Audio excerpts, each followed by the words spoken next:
નમસ્કાર મિત્રો, મારું નામ રાજેશ છે. હું એક નાનકડા ગામડામાં રહું છું. ઉંમર 38 વર્ષ. ખેતી અને 2 ભેંસોનું દૂધ વેચીને જીવન ચાલે છે. મારા જીવનમાં ઘણું બધું ખૂટી ગયું. 6 વર્ષ પહેલાં મારી પત્ની પ્રિયાનું રસ્તામાં ટ્રેક્ટરની અડફેટે અવસાન થઈ ગયું હતું. એ પછી બાપુજીએ પણ એક પછી એક મને છોડીને ગયા. ઘરમાં ફક્ત હું, મારી 2 ભેંસો અને એકલતા. દિવસ ખેતરમાં પસાર થાય, રાતો ચૂપચાપ. એક દિવસ બપોરના 2 વાગ્યાની આસપાસ હું ખેતરની બાજુમાં આવેલા નાના તળાવ પાસે થોડી ઠંડક માટે બેઠો હતો. ગરમી એવી કે પંખીઓ પણ ચૂપ હતા. દૂરથી એક છોકરી ધીમે ધીમે ચાલતી આવતી દેખાય. તેની ચાલ લથડતી હતી, જાણે ઘણા દિવસથી ચાલી રહી હોય. તે નજીક આવી ત્યારે જોઉં તો લગભગ 26-27 વર્ષની એકદમ સુંદર યુવતી. ગોરો રંગ, લાંબા વાળ, મોટી આંખો, પણ ચહેરો એવો ઉદાસ કે લાગે દુઃખનો સમુદ્ર એની અંદર ઉભરાઈ રહ્યો હોય. કપડાં ધોળથી ભરેલા, ચહેરો રડીને મુરઝાયેલો, ગળું સુકાઈ ગયું હોય એવું લાગતું હતું. તે તળાવની પાળીએ બેસી પડી અને એવી રીતે રડવા લાગી કે મારું દિલ દ્રવી ગયું. આસપાસ એક પણ માણસ નહોતો, ફક્ત પવનનો શિશિયારો અને એના ધ્રુજકા. હું ધીમેથી તેની પાસે ગયો અને બોલ્યો, શું થયું છે? આટલી ગરમીમાં એકલા અહીંયા શું કરો છો? તેણે મારી તરફ ડરભરી આંખે જોયું, પછી ધીમેથી બોલી, મારું નામ નેહા છે. હું ઘણે દૂરથી ગામડેથી આવું છું. 3 દિવસથી ભૂખી તરસી ભટકું છું. મેં મારી થેલીમાંથી પાણીની બોટલ કાઢી અને તેને આપી. તેણે એક જ ઘૂંટડે અડધી બોટલ ખાલી કરી નાખી. પછી ધ્રુજકે પોતાની વાત કહેવા લાગી. મારા લગ્નને 5 વર્ષ થયા હતા. મારો પતિ રોહન શરૂઆતમાં ખૂબ જ પ્રેમાળ હતો. અમે બંને ખૂબ જ ખુશ હતા. પણ પછી એની નોકરી ગઈ. દારૂનું વ્યસન લાગ્યું. ઘરે આવે ને રોજ મને મારે. સાસુ સસરા પણ એની સાથે મળીને મને ત્રાસ આપવા લાગ્યા. ઘરનું બધું કામ મારા માથે, ઉપરથી ટોણા માર. એક દિવસ રોહને દારૂના નશામાં મને એટલી મારી કે હું ચક્કર ખાઈને પડી ગઈ. રાત્રે જ્યારે બધા સૂઈ ગયા ત્યારે મને લાગ્યું કે જો આજે નહીં ભાગું તો હું મરી જઈશ. મારી પાસે એક નાની થેલીમાં 2-3 કપડાં લીધા અને ઘરેથી નીકળી ગઈ. મારા મા બાપ નથી, ભાઈ બહુ દૂર છે, એટલે 3 દિવસથી રસ્તે અહીંથી ત્યાં ભટકું છું. ક્યાં જાઉં એ પણ ખબર નથી. તેની વાત સાંભળીને મારું દિલ દુઃખથી ભરાઈ ગયું. મેં મારું ટિફિન ખોલ્યું. બાજરાના રોટલા, ગુજરાતી કઢી, રીંગણાનું શાક અને થોડું દહીં હતું.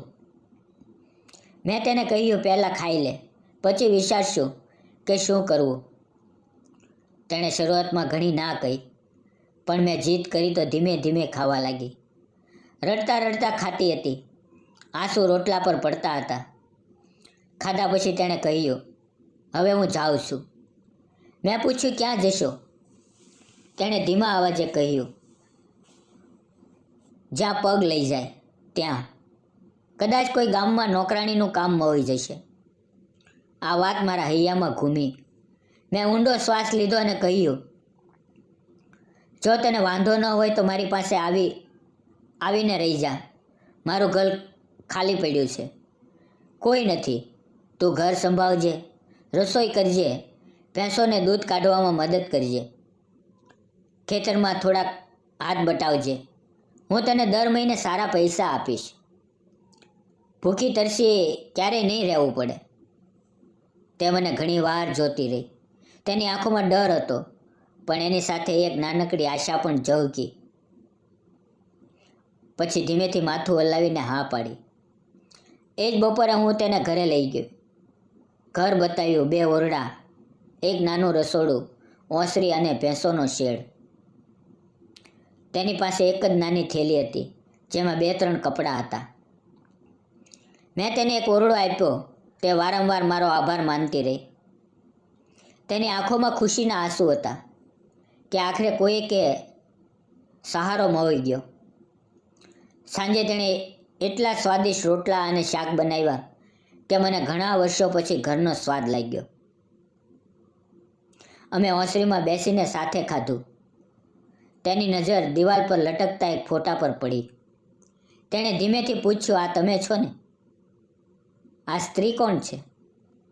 મેં ધીમા અવાજે કહ્યું, મારી પત્ની પ્રિયા. 6 વર્ષ પહેલાં જ એક એક્સિડન્ટમાં ગુજરી ગઈ. મારી આંખો ભીની થઈ ગઈ. મેં કહ્યું, અમારા લગ્નને 2 જ વર્ષ થયા હતા. એક દિવસ બજારમાંથી પાછા ફરતા હતા ત્યારે ટ્રેક્ટરની અડફેટે હું બચી ગયો. પણ એ મને હંમેશા માટે છોડીને ગઈ. ત્યારથી હું એકલો છું. નેહાએ મારો હાથ પોતાના હાથમાં લીધો અને કહ્યું, માફ કરજો, મેં તમને દુઃખ યાદ કરાવ્યું. મેં હસીને કહ્યું, ના, ઘણા વર્ષે કોઈની સાથે આ વાત કરી એટલે મન હળવું થયું. એ રાત્રે મને ઊંઘ ન આવી. ઓસરીમાં ખાટલો નાખીને સૂતો હતો ત્યારે નેહાનો ચહેરો વારંવાર સામે આવતો હતો. તેની નાની સ્માઇલ, લાંબા વાળ, નમ્ર અવાજ, એ ઉદાસી પાછળ છુપાયેલી મીઠાશ. ધીમે ધીમે દિવસો પસાર થતા ગયા. નેહા સવારે 4 વાગ્યે ઉઠી જતી, ભેંસોને દૂધ કાઢતી, ઘર ઝાડતી, ચા બનાવતી, ડબ્બો બાંધતી. બપોરે તવા પાસે ભોજન લઈને આવતી અને મારી સાથે બેસીને ખાતી. અમે ઘણી વાતો કરવા લાગ્યા. મારું મન તેના તરફ ખેંચાવા લાગ્યું. જ્યારે તે ખેતરમાં કામ કરતી ત્યારે હું તેને ચોરીથી જોતો રહેતો. ખુલ્લા વાળ, ગોરો રંગ, ચહેરા પર પડતો પરસેવો, નાનકડું સ્મિત, બધું જ મને પાગલ બનાવતું. એક દિવસ હું ભયાનક મેલેરિયાના તાવમાં પડ્યો. શરીર બળતું હતું, ઠંડીથી કંપી રહ્યો હતો. નેહાએ મને એકલો ન છોડ્યો. ગામના ડૉક્ટરને દોડીને બોલાવ્યા. દવા લાવી આખી રાત માથે ભીનું કપડું મૂકતી રહી. હાથ પકડીને બેઠી રહી. તેની આંખોમાં એટલી ચિંતા હતી જાણે હું તેનો પોતાનો હોઉં. 4 દિવસ સુધી તેણે મારી એવી સેવા કરી કે મને લાગ્યું આ છોકરી મારા માટે જન્મી છે. જ્યારે તાવ ઉતર્યો ત્યારે એક સાંજે અમે તળાવની પાળીએ બેઠા હતા. સૂર્ય ડૂબી રહ્યો હતો. પાણીમાં લાલ પીળો રંગ રમી રહ્યો હતો. મેં તેનો હાથ હાથમાં લીધો અને કહ્યું, નેહા, નેહા, તું મારા ખાલી જીવનમાં રંગ ભરી ગઈ છે. મને તારી સાથે બાકીનું જીવન વિતાવવું છે. શું તું મારી પત્ની બનીશ? તે થોડી વાર ચૂપ રહી. પછી આંસુ સાથે હસીને કહ્યું, તમે મને જ્યારે કોઈ સહારો નહોતો ત્યારે ઘર આપ્યું. ક્યારેય મારી સાથે ખરાબ વર્તન ન કર્યું. તમારી સાથે મને સુરક્ષા અને પ્રેમ બંને મળે છે. હા, હું તમારી સાથે જીવન વિતાવવા તૈયાર છું. એ રાતે અમે ઘણી વાતો કરી. બીજા દિવસે અમે ગામના મંદિરમાં ભગવાનની સાક્ષી રાખીને લગ્ન કરી લીધા. ગામવાળાઓએ શરૂઆતમાં થોડી ચર્ચા કરી, પણ જ્યારે બધાને સાચી વાત ખબર પડી તો બધાએ ખુલ્લા દિલથી આશીર્વાદ આપ્યા. આજે અમારા લગ્નને 2 વર્ષ થઈ ગયા છે. અમારા ઘરમાં એક નાનકડો દીકરો પણ આવી ગયો છે, જેનું નામ અમે આશીર્વાદ રાખ્યું. મિત્રો, નેહા મારી પત્ની નહીં, મારું બધું બની ગઈ છે. સવારે જ્યારે હું ઉઠું ત્યારે તેનું હળવું સ્મિત, એને જોઈને મને લાગે કે મારું જીવન ફરીથી શરૂ થઈ ગયું છે.